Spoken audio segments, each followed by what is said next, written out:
Lights, camera, action. बॉहर के model के कुछ पॉइंट्स हैं जो हमारे दिमाग में होने चाहिए बच्चों, और वो ये है कि बॉहर रदरफोर्ड के मॉडल में कुछ हद तक एग्री करता है। वो कहता है कि इसमें कोई संदेह नहीं है कि न्यूक्लियस में सारे पॉजिटिव चार्ज कॉन्सेंट्रेटेड हैं। प्रोटॉन का लोकेशन एकदम एग्जैक्ट फिक्स है, लेकिन इलेक्ट्रॉन का क्या? रदरफोर्ड ने तो कहा था कि इलेक्ट्रॉन एक सर्कुलर पाथ में रोटेट कर रहा है। अगर हम सर्कुलर पाथ को इमेजिन करें तो सर्कल तो 2 डायमेंशन होता है, मतलब एटम दिखने में एक सीडी जैसा है या एक स्फेयर जैसा। अगर हम रदरफोर्ड के मॉडल को माने तो एटम दिखने में एक डिस्क जैसा है, लेकिन एक्चुअली एटम तो 3D होता है। तो 3D मॉडल के लिए क्या करें? तो बॉहर ने कहा न्यूक्लियस के आसपास n number of shells, nucleus के आसपास n number of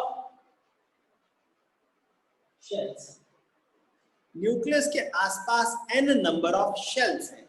in shell का नाम सपोज नंबर 1 2 3 4 क्यों ना हो, इनके नाम K L M N O P and so on.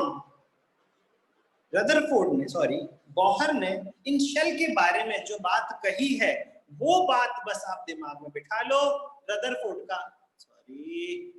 बॉहर का मॉडल फिक्स हो जाएगा। वो कहता है कि इन शेल की जो एनर्जी है और एंगुलर मोमेंटम ऑफ इलेक्ट्रॉन जो कि शेल में रहता है, वो दोनों फिक्स्ड है। मैं बोल रहा हूं, उसने बोला क्वांटाइज्ड, एनर्जी फिक्स्ड है, ये मैं बोल रहा हूं, लेकिन उसने बोला क्वांटाइज्ड है। अब ये क्वांटाइज्ड का मतलब क्या है? शेल की एनर्जी क्वांटाइज्ड है, इसका मतलब क्या है? आओ इस पर स्टडी करें। मैं आपको एक कंडीशन दे रहा हूं, और कंडीशन ये है, ध्यान देना, बहुत जबरदस्त है, क्योंकि रदरफोर्ड की एक लिमिटेशन है जो बॉहर दूर कर रहा है, और वो ये है कि इलेक्ट्रॉन घूमते न्यूक्लियस में क्यों नहीं गिर जाता, जबकि न्यूक्लियस प्लस है, इलेक्ट्रॉन माइनस है, तो प्लस और माइनस में होनी चाहिए जबरदस्त अट्रैक्शन, और धीरे धीरे घूमते उसके अंदर क्यों नहीं गिर जाता? उसका जवाब बॉहर देगा, जो कौन नहीं दे पाया? रदरफोर्ड। ध्यान से सुनना, बॉहर ने कहा कि न्यूक्लियस के आसपास जो ऑर्बिट और शेल्स हैं उनकी एनर्जी फिक्स्ड है, क्वांटाइज्ड है, और इसके अंदर रहने वाले इलेक्ट्रॉन की एनर्जी भी क्वांटाइज्ड होना जरूरी है। मैं एक सिनेरियो क्रिएट कर रहा हूं, बहुत ही जबरदस्त, देखते हैं आपको समझ आएगा या नहीं। मैं कैमरे को थोड़ा सा मोड़ रहा हूं ताकि यहाँ पर सीन बदल जाए, थोड़ा सा, और अगर कोई परेशानी हो तो बता देना, ठीक है? इमेजिन करो बच्चों, एक शॉपिंग मॉल। मैं ये एग्जांपल 9th के बच्चों को भी देता हूँ, वो समझ जाते हैं, बहुत है, काफी। चलो 4 फ्लोर, एक शॉपिंग मॉल है, उसमें 4 फ्लोर है। एक शॉपिंग मॉल है, उसमें 4 फ्लोर है। हर फ्लोर की एक खासियत है कि फ्लोर नंबर 1 में अगर कोई भी सामान उठा लो वो 100 रुपए का है। फ्लोर नंबर 1 में कोई भी सामान उठा लो 100 रुपए का है। फ्लोर नंबर 2 से कोई भी सामान उठा लो 200 का है। फ्लोर नंबर 3 से 250 का है, और 500। पहले सीन को समझो, देखना जबरदस्त, अगर आप ये समझ गए ना तो एटम आपके दिमाग में नाचेगा, नाचेगा, मैं कह रहा हूँ, गारंटी दे रहा हूं कि एक शॉपिंग मॉल है, शॉपिंग मॉल में 4 फ्लोर हैं, चारों फ्लोर में अलग अलग रेट के सामान मिल रहे हैं, कोई भी सामान उठा लो, कितने कितने का है? बौहर बता पाया कि जब एक इलेक्ट्रॉन ग्राउंड स्टेट में होता है, उसको एक लाइट, व्हाइट लाइट ऑफर करो तो उनमें से एक रेडिएशन गायब हो जाता है, क्योंकि वो कैलकुलेट कर लेता है कि इस शेल के साथ वो एनर्जी मैच कर रहा है। यहां तक समझ आया या नहीं? जल्दी बोलो, जल्दी बोलो मुझे, एकदम अच्छे से। बिल्कुल बिल्कुल बिल्कुल बिल्कुल। अब हम उस बंदे की बात करते हैं जो 4th फ्लोर में बैठा है। देखो, मान लो बंदा जो कौन से फ्लोर में बैठा है, बिल्कुल बिल्कुल सही है बच्चों, मुझे रिस्पॉन्स मिल गया। कि वो बंदा जो 4th फ्लोर में बैठा था, जिसको लेवल 500 था, उसका नाम था ए, और नीचे वाला फ्लोर खाली था। याद करो, इसकी एनर्जी थी 250 थी, शायद 200 थी, और ये था 100। ऐसा नहीं है कि टॉप का बंदा नीचे नहीं आ सकता, ये आएगा, जरूर आएगा, लेकिन 500 से 250 में आने के लिए उसको 250 रुपए किसी को देने पड़ेंगे, किसी को देने पड़ेंगे। मतलब इलेक्ट्रॉन भी जब हायर स्टेट से लोअर स्टेट में आता होगा, तो उस शेल के बीच के गैप में जितनी एनर्जी आती है, उतना वो एमिट कर देता होगा। ये बात समझा पाए थे हमारे रदरफोर्ड बॉहर साहब, और वहां जो स्पेक्ट्रम बनेगा बच्चों, उसमें वही रेडिएशन होगा, वही रेडिएशन होगा जो एब्जॉर्प्शन में गायब हो गया था। समझे कि नहीं? यही खेल है इसका, बॉहर का खेल। जरूर होगा मेरे लाल, शिवांग शर्मा, जरूर होगा, क्यों नहीं होगा, एमिट होगा। शेल बदलना है तो बिना एनर्जी ट्रांसफर के नहीं हो सकता। यहाँ पर बॉहर की कहानी खत्म होती है बच्चों, और बॉहर की कुछ लिमिटेशन शुरू हो जाती है। अगर बॉहर की लिमिटेशन शुरू नहीं हुई तो कैसे हम आगे बढ़ेंगे? तो बॉहर की लिमिटेशन ये है कि बॉहर, नो डाउट कि उसने स्टेबिलिटी ऑफ एटम के बारे में बहुत बेहतर बात कही थी, लेकिन वो एक बात नहीं बता पाया कि न्यूक्लियस के अंदर इलेक्ट्रॉन क्यों नहीं गिर जाता, क्यों नहीं गिर जाता। शेल से शेल वाला खेल ठीक है, लेकिन न्यूक्लियस में भी तो गिर सकता है। फर्स्ट वाला इलेक्ट्रॉन जो फर्स्ट शेल में है, वो इलेक्ट्रॉन न्यूक्लियस में कहीं नहीं, क्यों नहीं गिर जाता।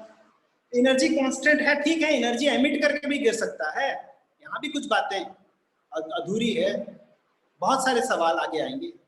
वो ये भी नहीं बता पाया कि हाइड्रोजन के अलावा जो एटम है, जैसे सोडियम, मैग्नीशियम, बिकॉज वो सिर्फ हाइड्रोजन और हाइड्रोजन लाइक पार्टिकल के बारे में ही केवल प्रिडिक्ट कर सकता है, उनके बारे में बता सकता है, लेकिन उसके अलावा और किसी के बारे में नहीं। समझे? तो ये है बॉहर की कुछ लिमिटेशंस। और हाँ, अब बॉहर की अगर कमी, लिमिटेशन आ गई है, तो अब हम कदम रखते हैं quantum mechanic model of atom की तरफ के एक कदम आगे। ये मत सोचना कि अगला मैं क्वांटम मैकेनिक मॉडल ही समझाने लग जाऊंगा। पहले हम अप्रोच करते हैं टुवर्ड्स क्वांटम मैकेनिक मॉडल, फिर quantum mechanic model of atom समझाएंगे। लेकिन पहला ईंट, नींव में पहली ईंट जिसने रखी, उस बंदे का नाम है, देखते हैं किसको पता है, किसको पता है, किसको पता है, किसको पता है। ना ना ना ना ना ना ना ना ना ना ना ना।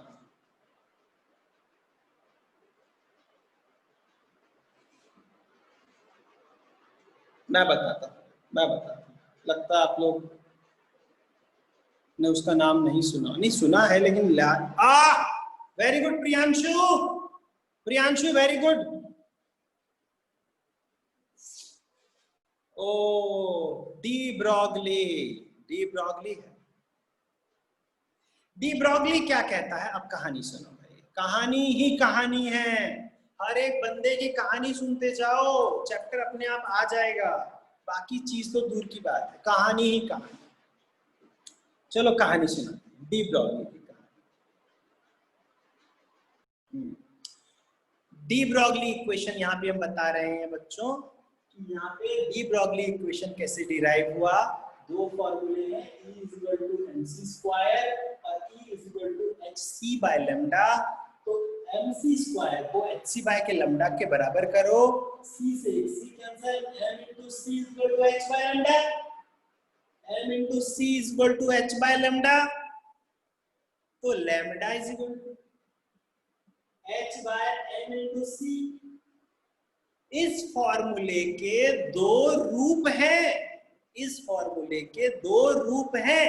अगर आप कोई लाइट को जानते हो, अगर आप किसी लाइट को जानते हो, येलो, रेड, वायलेट, ब्लू, तो उसका वेवलेंथ भी जानते होंगे, उसका वेवलेंथ भी जानते होंगे। तो एक काम करो, उसका मास निकालो, उसका क्या निकाल लो, मास। यहां पर प्रूफ हो जाएगा कि लाइट भी, उसके अंदर भी पार्टिकल कैरेक्टर होता है, मास जीरो आएगा ही नहीं, पहले सुन लो, मास तो जीरो आएगा नहीं, पहले सुन लो। इतना कम आएगा, इतना कम आएगा कि आप लाइट को पार्टिकल बोल नहीं सकते, आप लाइट को पार्टिकल बोल नहीं सकते। क्यों नहीं बोल सकते? क्योंकि मास नेग्लिजिबल जो आ गया। अब आप एक काम करो, ये फॉर्मूला किसी पार्टिकल पे लगाओ। कैसे लगाएं सर? पार्टिकल का मास पता होगा, पार्टिकल का मास पता होगा, पार्टिकल की वेलोसिटी पता होगी, लेकिन सर c का मतलब तो 3 × 10⁸ होता है। तो एक काम करो, c के बदले v लिख दो, ठीक है, c के बदले v लिख दो। v लिखने से क्या होगा, ये फॉर्मूला हम लाइट पे भी अप्लाई कर सकते हैं और किसी पार्टिकल पे भी अप्लाई कर सकते हैं। ऐसा करने पे क्या होगा, उस पार्टिकल का वेवलेंथ आ जाएगा। मान लो क्या कहा मैंने, क्या कहा मैंने? अरे किसी ने डाउट पूछ लिया, लाइट का मास कैसे कैलकुलेट किया होगा? अरे लाइट की वेवलेंथ पता है ना, कोई ले लो 500 नैनोमीटर, 5000 एंगस्ट्रॉम, कुछ भी ले लो, उसकी सी तो पता है, मास आ जाएगा। उसके एक फोटोन का मास आएगा, पूरे लाइट के लड़ी, ये कोई लड़ी नहीं है चाइनीज लड़ी दिवाली वाली, एक बल्ब का मास समझ के चलो, एक बल्ब का मास। अब देखो lambda h by m into v, मतलब कोई भी पार्टिकल, एग्जांपल के लिए काम करता हूं, मैं कार ले लेता हूं, एक कार ले लिया, कार, उसके बाद एक चीज और ले लेता हूं, कार से छोटा ले लेते हैं, सपोज बाइक ले ली, बाइक ले ली, धूम वाली बाइक ले ली। उससे छोटा तो चलो क्रिकेट का बॉल, क्रिकेट का बॉल, क्रिकेट का बॉल ले लिया। उससे छोटा चलो ले लो बुलेट, बुलेट से मेरा मतलब बुल्ट, बुल्ट नहीं बुलेट। आप समझदार हो, what is difference between bolt and bullet? ध्यान दो, कार की स्पीड रखता हूं मैं 5 मीटर पर सेकेंड, बाइक की स्पीड रखता हूं मैं 10 मीटर पर सेकेंड, क्रिकेट का बॉल रखता हूं मैं 20 मीटर पर सेकेंड, और बुलेट का रखता हूं मैं 100 मीटर पर सेकेंड। यहाँ मैंने एक चीज सिखाना चाह रहा हूँ, देख लेना, मजाक नहीं है, बिल्कुल सीरियस बात है, एकदम सीरियस बात सिखा रहा हूँ मैं, मजाक तो बिल्कुल है नहीं, इसलिए ध्यान देना है मैं क्या सिखाना चाह रहा हूँ। यहाँ मैं सबकी डी ब्रॉगली वेवलेंथ निकालूंगा और यहाँ पर आप भी साथ साथ आपका दिमाग खुला होना चाहिए। यहाँ मैं एक चीज सिखाना चाह रहा हूँ, बस ध्यान देना। कार का मास पता है, उसका मास पता है, कितना कार का मास, चलो 1000 kg मान लेते हैं। बाइक का मास चलो 200 kg मान लेते हैं। क्रिकेट के बॉल का मास सपोज 100 ग्राम मान लेते हैं, और बुलेट का मास सपोज 10 ग्राम मान लेते हैं। अगर मैं आपसे बोलूं इसके डी ब्रॉगली वेवलेंथ निकालो, तो सब में formula lambda is equal to h by n into v लगेगा। लगेगा कि नहीं? Lambda is equal to h upon mv, हाँ या ना? जल्दी जवाब दो। और ये काम आप पहले कर चुके हो, मैं आपके दिमाग में एक बात बिठाना चाहता हूं, बस यही मेरा मकसद है। h है 6.6 into 10⁻⁻34 और मास अभी आया सपोज 1000 और वेलोसिटी आया 5005। दूसरे केस में 6.6 into 10⁻⁻34 मास आएगा 200 और 10। ठीक है, तीसरा केस, चौथा केस, जो मर्जी कर लो, जो मर्जी कर लो। ध्यान देना, यहाँ जो लैम्डा आएगा ना सब में 10⁻34 इतना इतना इतना छोटा वैल्यू है कि इसको सॉल्व करने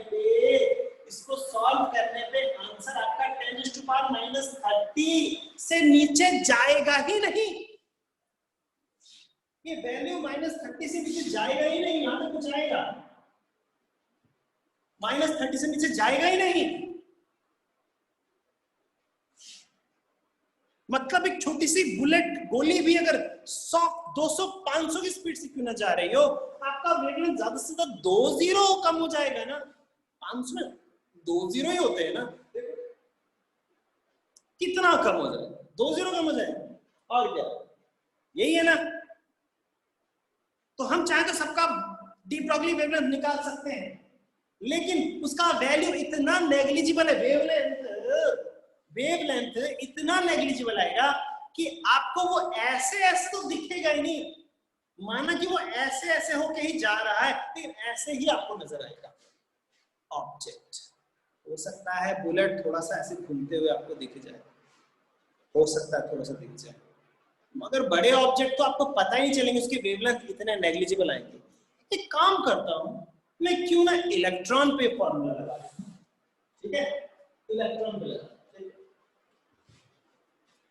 इलेक्ट्रॉन पे एक इलेक्ट्रॉन, उसका मास 9.1 × 10⁻31 और उसका वेलोसिटी, इलेक्ट्रॉन की वेलोसिटी जो होती है वो 10%, 90%, 1% द स्पीड ऑफ लाइट के ही कंसीडर किया जाता है। ये नहीं इलेक्ट्रॉन अपना ऐसे फेंक दिया और वो हिचकोले लेते हुए जा रहे, नहीं, एकदम भयंकर रूप से जा रहा है।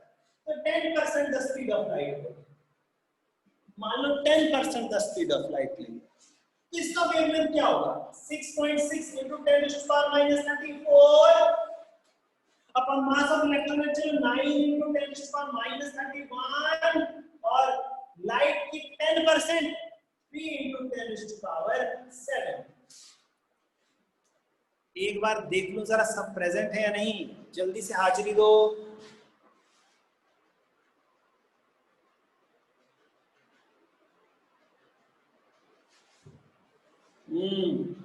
Good good good, okay okay okay, ठीक है ठीक ठीक है ठीक।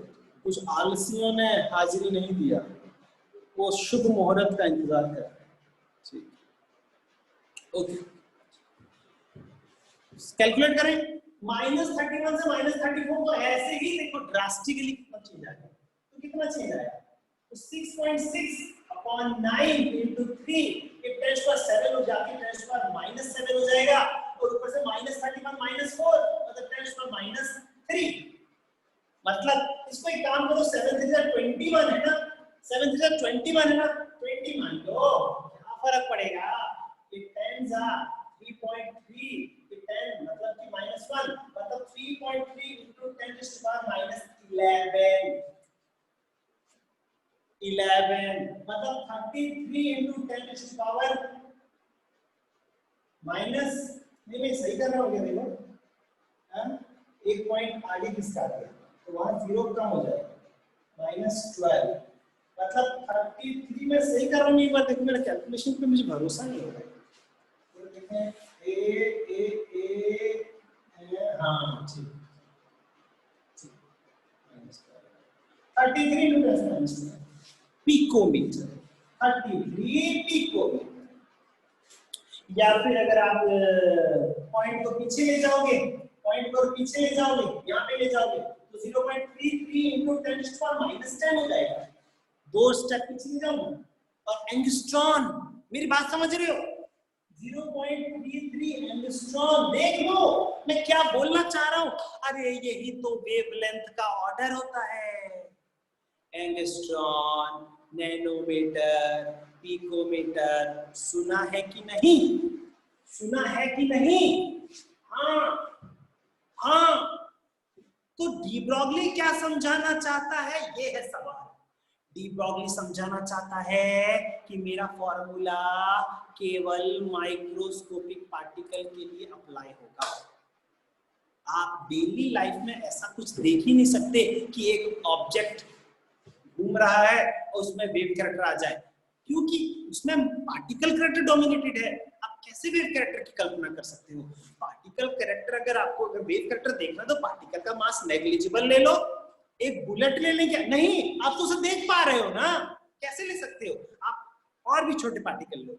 इलेक्ट्रॉन के अंदर पार्टिकल का मास इतना नेग्लिजिबल हो जाता है कि अब उसमें पार्टिकल कैरेक्टर, हाँ बोलो बोलो, पार्टिकल कैरेक्टर कंसिडर नहीं कर सकते, वेव कैरेक्टर ही देखेंगे भाई, देखेंगे वेव कैरेक्टर। ये पहला नींव का ईंट हमारे डी ब्रॉगली साहब ने डाला है, डी ब्रॉगली जी ने डाला है। तो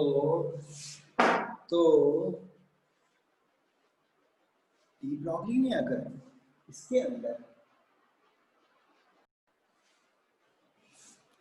डी ब्रॉगली के बाद डी ब्रॉगली ने, देखो पहले तो सुन लो कि डी ब्रॉगली में हमें ये मानना ही नहीं है कि हमें बड़े ऑब्जेक्ट पे फॉर्मूला अप्लाई करना है, और हमें सिर्फ यही मानना है कि माइक्रोस्कोपिक पार्टिकल पर ही ये फॉर्मूला अप्लाई करना है, जैसे इलेक्ट्रॉन, प्रोटॉन, न्यूट्रॉन, बस बात खत्म करते हैं।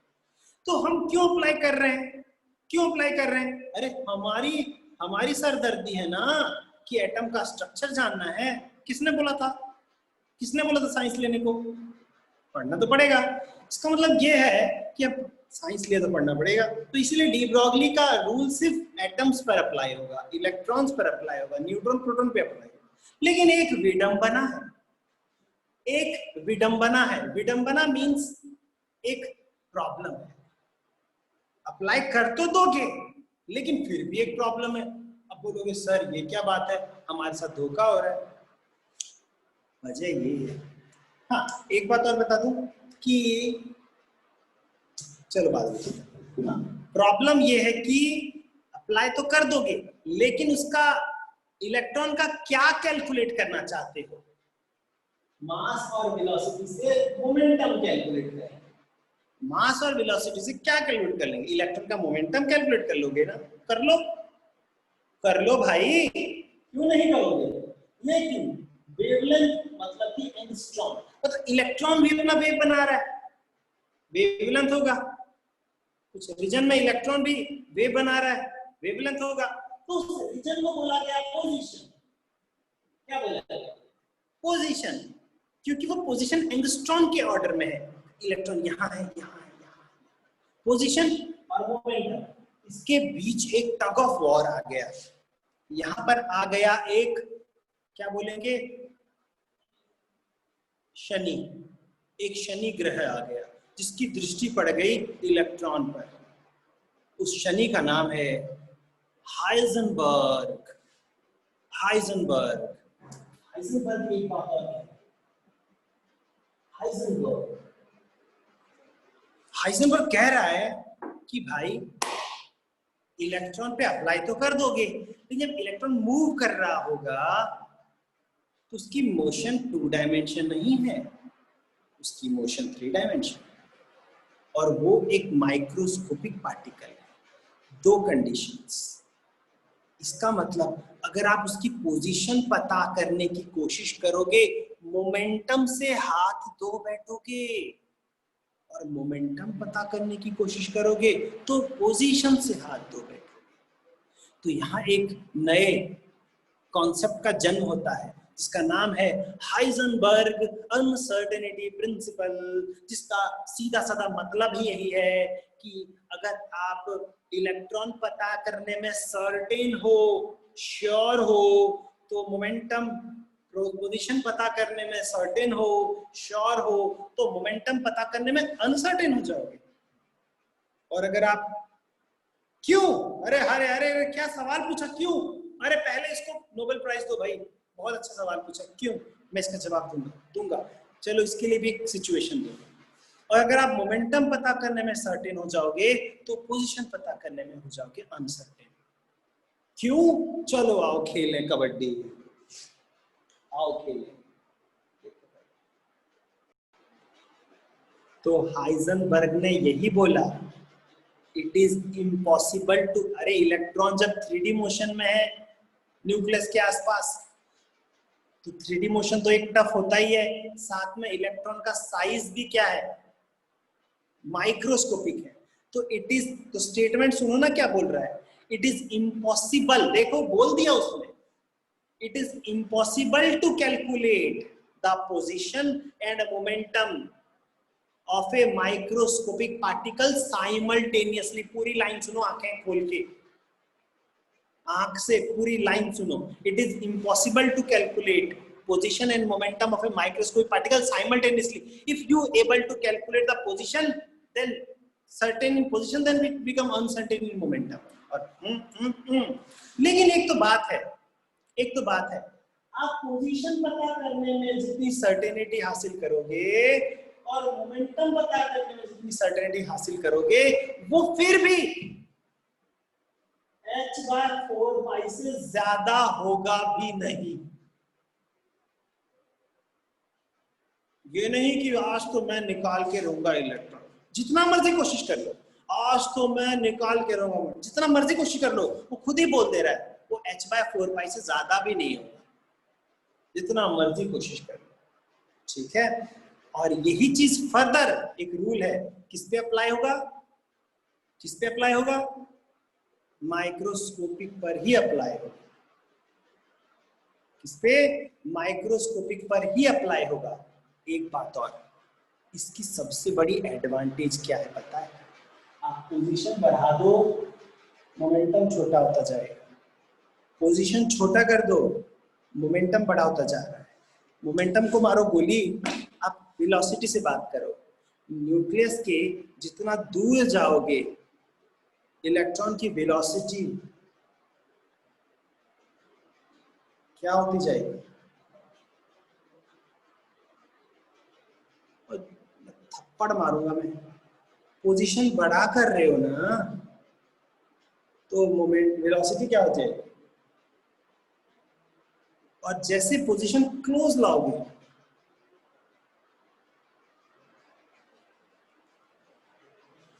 इस पर एक भयंकर जवाब है जो बॉहर नहीं दे पाया। न्यूक्लियस के अंदर क्या होगा, बिल्कुल सही अर्शदीप कौर, न्यूक्लियस के अंदर क्या होगा, ध्यान से सुनो, आपके रोंगटे चरमरा जाएंगे। न्यूक्लियस की पोजीशन यानी कि न्यूक्लियस का साइज 10⁻⁻15 होता है, फर्मियन लेवल का होता है, फर्मी लेवल का, और मास ऑफ इलेक्ट्रॉन 9.1 × 10⁻31 होता है। वेलोसिटी ऑफ इलेक्ट्रॉन निकालो अगर पूछा जाए तो h होता है 6.6 × 10⁻34, 4 और pi होता है 3.1, यहाँ डेल्टा v को स्क्वायर कर दो 6.6 × 10⁻34, 4, 3.14 और 9.1 × 10⁻31 और 10⁻15। जब ये वैल्यू सॉल्व करते हैं वेलोसिटी आती है 10⁻10 मीटर पर सेकंड। वेलोसिटी आती है 10⁻10 मीटर के अराउंड। स्क्रीनशॉट चाहो तो ले सकते हो। यहाँ एक भयंकर बात सीखना है, और भयंकर वाली बात ये है कि हाइजेनबर्ग ने बोला है कि एरिया जितना छोटा हो जाए, इलेक्ट्रॉन की पोजीशन जितना कम हो जाए, वेलोसिटी उतनी ज्यादा हो जाएगी, ज्यादा हो जाएगी, ज्यादा हो जाएगी, ज्यादा हो जाएगी, और न्यूक्लियस के अंदर जाते ही वेलोसिटी लाइट की स्पीड को एक्सीड कर जाए, इतनी ज्यादा हो जाएगी कि इलेक्ट्रॉन लाइट की स्पीड को एक्सीड कर जाएगा। और लाइट की स्पीड से ज्यादा किसी पार्टिकल की स्पीड हो जाए,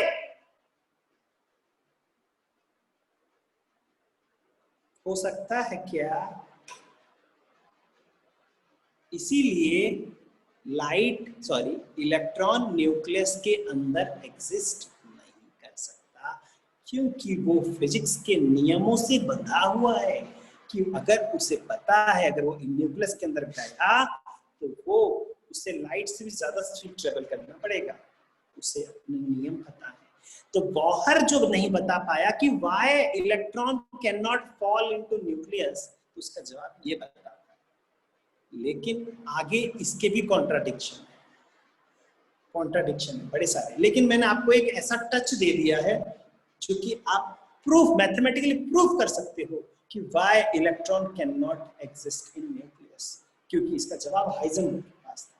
तो बच्चों आगे की कहानी कुछ इस प्रकार है, 2 मिनट की पढ़ाई और रह गई है, ठीक है, कि अब तक की कहानी में हमने देखा कि बॉहर का क्या अप्रोच था एटम के मॉडल को लेके, उसकी कमियां क्या थी, उसके बाद इलेक्ट्रॉन को किस नजर से देखा जाए।